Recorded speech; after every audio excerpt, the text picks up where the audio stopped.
Salutations and welcome, dear viewers. It's Clementine, and today I have some weapon designs to show you from my new world-building project, the Eclipse of Milo. I'm excited to share the intricacies of the weapon that defines this realm. This will be the last video to a four-part series dedicated to these fascinating tools of survival. This video shines light on the weapons of Mushroom Wilbar, also known as the Metal Weapons. The name of the province is not significantly that important for this video, so I will try to not mention it as often, as it is quite a mouthful.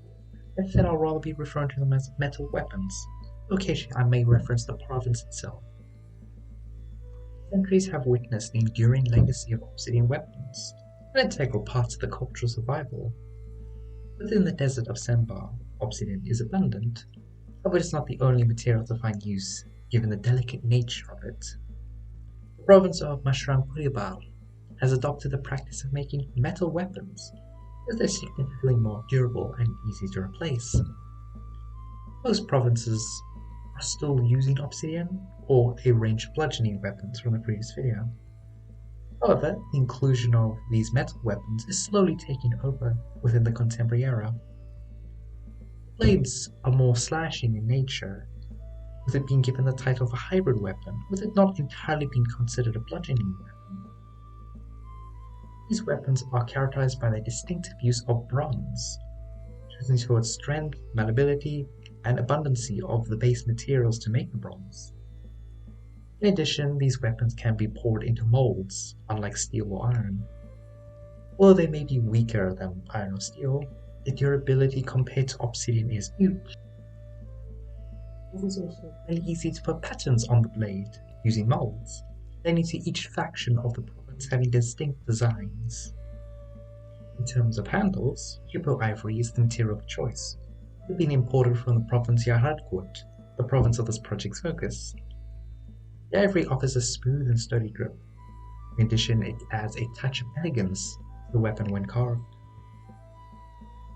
Those weapons that feature metal decorations, gold is often utilized. Gold accents and embellishments serve to further enhance the visual allure of these weapons, giving them a sense of prestige. These gold decorations may take various forms, from intricate patterns etched into the bronze, to ornate carvings adoring the ivory handles, or just to entirely replace the ivory. Although it is important to note most of these weapons are rather simple, as they put less effort into the general weapons, unless it is custom made for a certain faction or an individual of high importance. Shapes of the blades aren't that dramatic, often being a single-sided blade, with double-sided blades being common as well. One of the few unique shaped weapons is the line of crescented blades. They were commissioned for the Sembar Navy when they began their colonization of the Slot Archipelago. The archipelago being a journey to the east, quite out of the way of Sembar, but important to the culinary life of the coastal regions of the country. These blades, unlike other faction blades, have no unique patterns embedded on the blade on account of being commissioned outside of the province and them not having high importance for it. However, there are rumors that they are planning to change that and include some patterns within the contemporary era. However, this is more speculation and no one has finite proof of it. However, many of these navy blades have made their way into the hands of the common person, but aren't that common outside of the eastern coasts, or the archipelago itself. Moving beyond blades, we encounter the versatile spear, which is often doubles as a javelin depending on the length, due to their similar designs. While not as prevalent as swords, spears are still commonly utilized, particularly within military ranks for their effectiveness in combat formations, and by town guards for their defense. Additionally, the Sembar Navy sees the adoption of the crescented variants of the spear. However, these innovations were short-lived, as they proved inadequate for the navigating dense foliage within the archipelago, prompting their discontinuation by the Navy. However, few of them still could be traced around, rather grown and withered away at this point, but they're still there to be seen. Transitioning to the realm of bludgeoning weapons, the battlefield sees a diverse array of implements, designed to counter armor and deliver devastating blows. Unlike those of the last video, These ones are made out of bronze, and are rather regional locked. While only a single mace may be depicted, it is merely a representation or example of the many bludgeoning weapons in circulations. Among the arsenal of bludgeoning weapons are hammers, axes, clubs, quarterstaffs, and a range of other things, each with its own unique design and purpose within it, often doubling as a tool. These weapons offer a range of options for combatants seeking to exploit vulnerabilities in enemy defenses, whether through brute force or strategic positioning. Departing from traditional bows and slings, the inhabitants opt for a formidable crossbow as their ranged weapon of choice. Crafted from meticulous care, these crossbows exhibit a blend of durability, precision, and adaptability, tailored to the needs of their users. While many craftsmen fashion the frame of the crossbow from bronze, pairing it with copper limbs for their flexibility, and a handle made from cactus wood, ivory, or even bronze itself, depending on the availability and artisanal preference.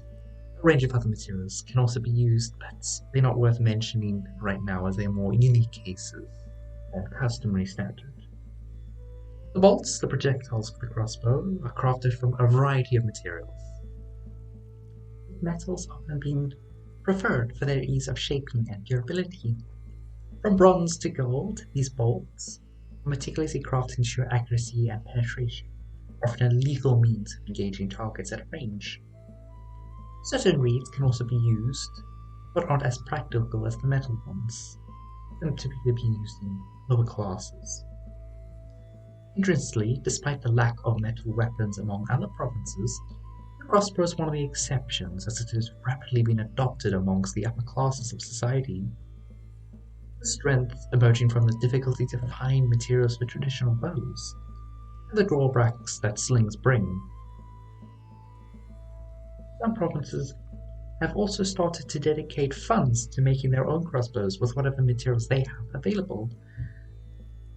While that is it for the weapons, we do have to mention their fighting style briefly. While other weapons have more unique forms of fighting based off their weapon limitations, the nature of these weapons lend themselves to more traditional fighting styles that we would find within Europe. So further exploration isn't entirely needed in my opinion. However, small traces of the bludgeoning combat techniques to shatter obsidian weapons is found where the two styles of weapons align. This is rather rare in consequentiality. So that will conclude our exploration of the metal weaponry, and also finish up our 4-part weapon series. And I would like to thank you for watching and hope you enjoyed exploring these as much as I have creating them. I don't know what I'm going to be creating next, but I do hope you will check it out. And please do drop thoughts, questions, or suggestions in the comments below. I'd love to hear from you. And of course, if you're hungry for a little bit more content, please do check out another one of my videos. And until tomorrow brings us together once more, this is Clementine. Fare you well in your endeavors.